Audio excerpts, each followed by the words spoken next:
In late imperial China, footbinding was a custom of breaking and tightly binding the feet of young girls to change their shape and size. Also known as lotus feet, the practice was considered a status symbol, wealth, and a mark of feminine beauty. Before footbinding was practiced, admiration for small feet already existed. The psychoanalyst Sigmund Freud considered the practice to be a perversion that corresponds to foot fetishism, and that it appeased male castration anxiety. For many, a woman with perfect lotus feet was likely to make a more prestigious marriage.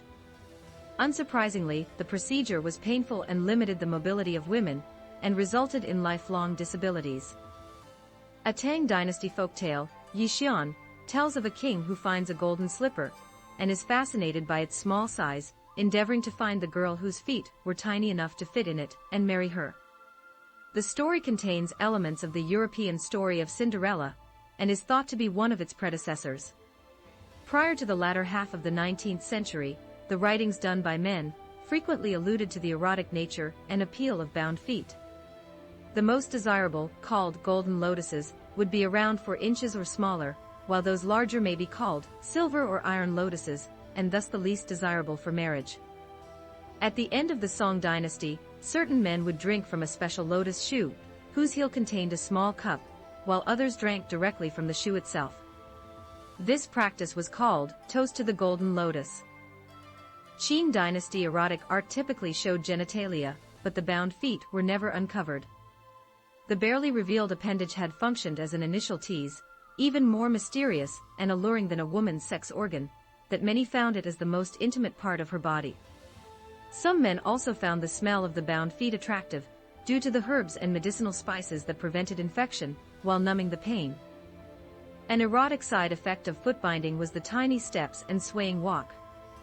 Women with such deformed feet predominantly walked on their heels.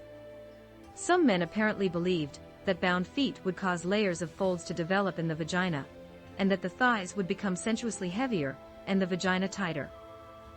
13th century scholar Che Ruoshi wrote the first known criticism of the practice, stating that little girls not yet 4 or 5 years old, who have done nothing wrong, are made to suffer unlimited pain to bind their feet small.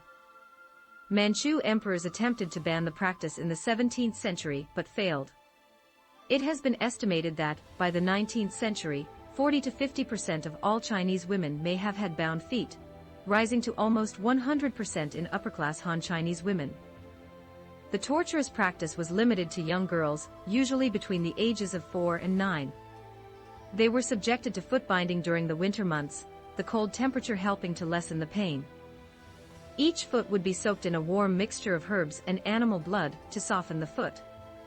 Then, the toenails were cut back as far as possible, to prevent ingrowth and subsequent infections, since the toes were to be pressed tightly into the sole of the foot.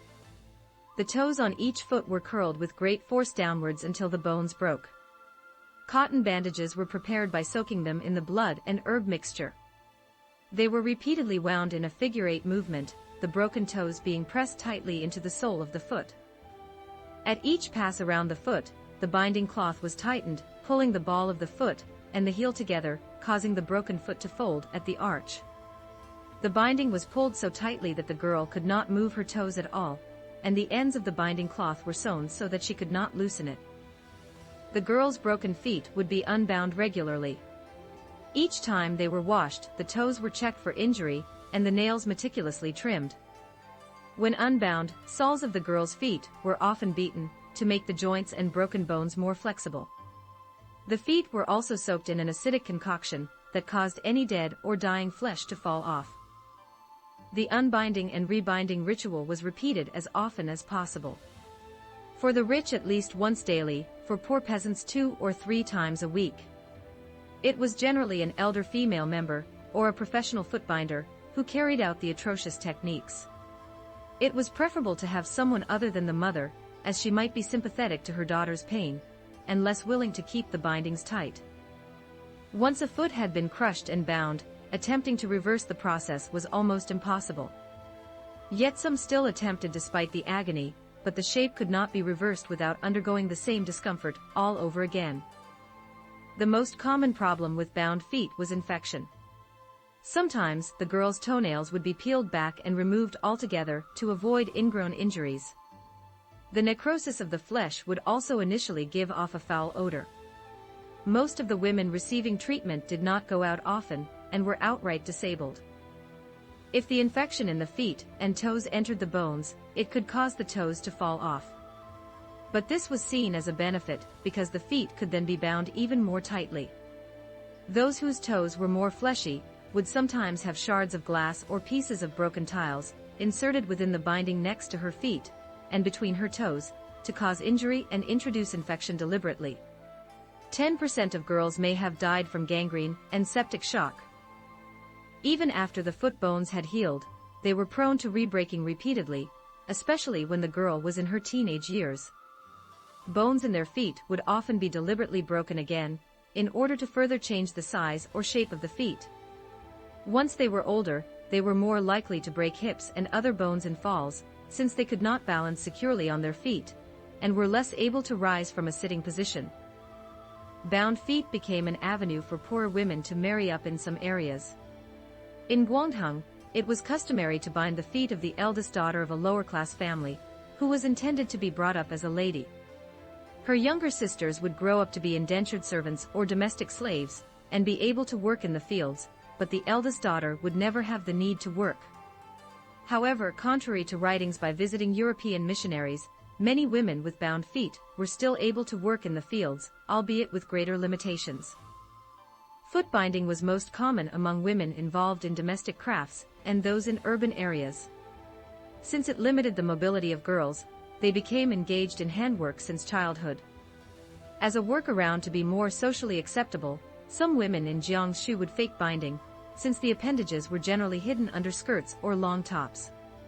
It is thought that the necessity for women labor in the fields, due to a longer crop growing season in the south, and the impracticability of bound feet working in wet rice fields, limited the spread of the practice.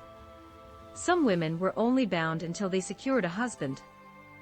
Manchu women, as well as Mongol women, did not bind their feet. The most a Manchu woman might do was to wrap the feet tightly to give them a slender appearance. The Manchus, wanting to emulate the particular gait that bound feet necessitated, adapted their own form of platform shoes to cause them to walk in a similar swaying manner. Many Han Chinese in the inner city of Beijing also did not bind their feet, and it was reported in the mid-1800s that around 50 to 60% of women had unbound feet. The Hakka people were unusual in not practicing foot binding at all. There are many interpretations to the practice of foot binding. One is extreme cultural traditionalism, with the Chinese custom comparable to the more extreme examples of European women's fashion, such as wearing corsets or using highly toxic makeup. Another reason is a sensual practice, imposed by men with sexual perversions of submissive women, and to keep them subjugated. This became so prevalent in their culture to the point of distortion, that women themselves were promoting the practice. In the 19th and early 20th century, dancers with bound feet became popular. Women with bound feet in one village in Yunnan province even formed a regional dance troupe to perform for tourists in the late 20th century, though age has since forced the group to retire. In other areas, women in their 70s and 80s could be found providing limited assistance to the workers in the rice fields. Reform-minded Chinese intellectuals began to consider footbinding to be an aspect of their culture that needed to be eliminated. The anti-footbinding movement, however, stressed pragmatic and patriotic reasons, rather than feminist ones, arguing that abolition of footbinding would lead to better health and more efficient labor. Reformers such as Liang Qichao, influenced by social Darwinism, also argued that it weakened the nation, since enfeebled women supposedly produced weak sons. In southern China, 19th-century Scottish scholar James Legge noted a mosque that had a placard denouncing footbinding, saying Islam did not allow it since it constituted violating the creation of God. Many members of anti-footbinding groups pledged to not bind their daughters' feet nor to allow their sons to marry women with bound feet. It was not until the early 20th century that the practice began to die out, following the efforts of anti-footbinding campaigns. In 1999, the last shoe factory making Lotus shoes closed. By 2007, only a small handful of elderly Chinese women whose feet had been bound were still alive, and the archaic practice has since died off.